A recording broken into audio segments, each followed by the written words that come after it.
VK news, राष्ट्र के नाम। इसीलिए हम लाए थे आपको ट्रांसफर करा के। आप तो कोड़े में पड़े हुए थे।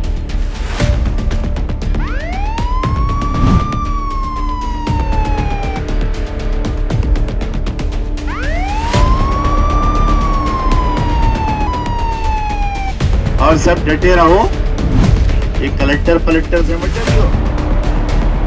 ये तनखैया है, तनखैयों से नहीं डरते हैं।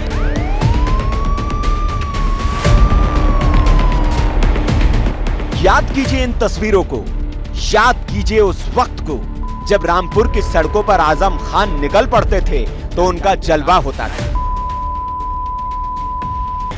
इसीलिए हम लाए थे आपको ट्रांसफर करा के।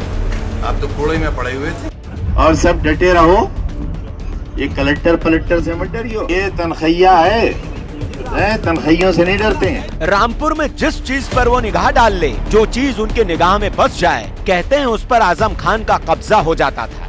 ऐसी कोई चीज नहीं थी जो आजम को पसंद आ जाए और उनके पास न पहुंचे। सत्ता की हनक और पैसे के पावर के दम पर आजम ने रामपुर में क्या क्या नहीं किया, इतिहास की किताबों में सब दर्ज है। इसीलिए हम लाए थे आपको ट्रांसफर करा के। आप तो कोड़े में पड़े हुए थे। बड़े अफसर रुमाल निकाल के, हाँ उन्हीं से है गठबंधन, हाँ उनसे उन्हीं के जूते साफ कराऊंगा। ये तनखैया है, तनखैयों से नहीं डरते हैं। लेकिन वक्त का पहिया घूमा और वक्त बदला तो आज आजम खान की क्या दुर्दशा है ये किसी से छिपी नहीं। न पैसा काम आ रहा है, न वो पावर जो सत्ता में रहते हुए अहंकार की सबसे बड़ी वजह था, ना वो सियासी साथी जो सत्ता के दौरान आपके हमदम थे। रामपुर के लोगों ने भी आपका साथ छोड़ दिया और अदालतों में आपके खिलाफ गवाह बनकर खड़े हो गए। आजम खान की आज हालत क्या है ये जेल में उनसे मिलकर बाहर आ रहे नेता बता रहे हैं, और जो बता रहे हैं उसे सुनकर किसी को भी अपने कानों पर यकीन नहीं होगा। ऐसा नहीं है कि जेल में जाने वाले आजम खान पहले नेता है, इससे पहले भी नेता जेल जाते रहे, लेकिन ऐसी उनकी दुर्दशा, लेकिन शायद ही ऐसी दुर्दशा उनकी जेल में होती होगी। इस बात पर अंदेशा है क्योंकि जेल की दीवारों के अंदर जहां साधारण से गुनहगार को भी मोबाइल से लेकर ऐश का हर सामान मुहैया हो जाता हो, वहां सियासी कद रखने वाले नेताओं के लिए क्या नहीं हो सकता। लेकिन जो बताया जा रहा है उसे सुनकर कानों पर यकीन करना मुश्किल हो रहा है।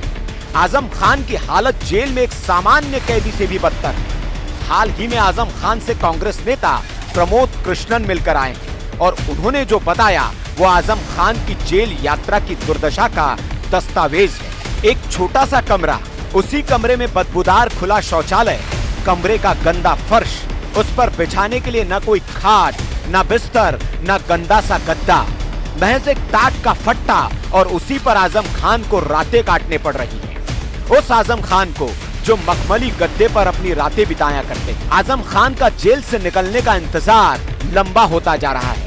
उनको उम्मीद थी कि इस बार अखिलेश आएंगे तो उनकी जेल से रिहाई होगी, ये बुरे दिन छटेंगे, लेकिन बाबा फिर लौट आए और उनका ये इंतजार वैसे ही अंतहीन हो गया जैसे चकोर के लिए बारिश की पहली बूंद। जेल की इस असह्य पीड़ा ने आजम खान के तेज को छीन लिया है।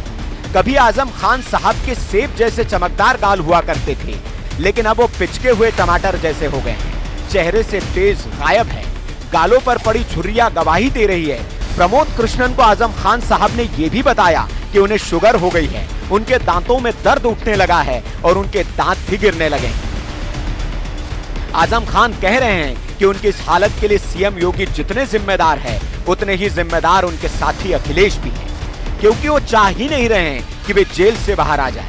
उनके मन में अखिलेश के लिए कितना गुस्सा है वो इस बात से समझा जा सकता है कि वो एक दिन पहले शिवपाल यादव से मिलते हैं, लेकिन अगले ही दिन जब समाजवादी पार्टी के कद्दावर नेता रविदास मेहरोत्रा मिलने पहुंचते हैं तो उनसे मिलने से इनकार कर देते हैं। मजे की बात ये कि अगले ही दिन कांग्रेस नेता प्रमोद कृष्णन से भी वे मुलाकात कर लेते हैं और इतनी लंबी मुलाकात करते हैं कि उस मुलाकात के चर्चे लखनऊ से लेकर दिल्ली तक होते हैं।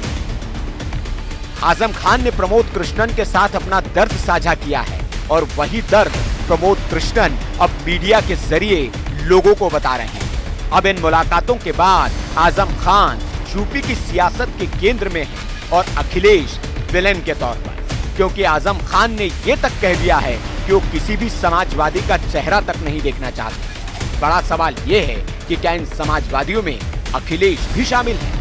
Bureau report, VK news.